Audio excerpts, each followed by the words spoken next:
Olha, só ficou nós dois em casa, né? A Raquel foi com a sua mãe trabalhar, né? Ficou só nós dois. Caramba. E agora, hein? Depois eu vou te dar um banho, né? Essa coceira aí, pulga não é. Sempre no mesmo lugar tem que ver o que que é, né? Essa coceirinha aí do lado aí, se é algum machucadinho, passar uma pomadinha e levar no veterinário, né?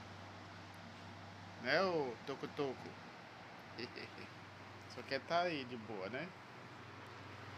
Agora quando a gente te deixa em casa, tu fica aí bagunçando, né? Rapidinho tu arruma, né? Vontade pra pular, bagunçar.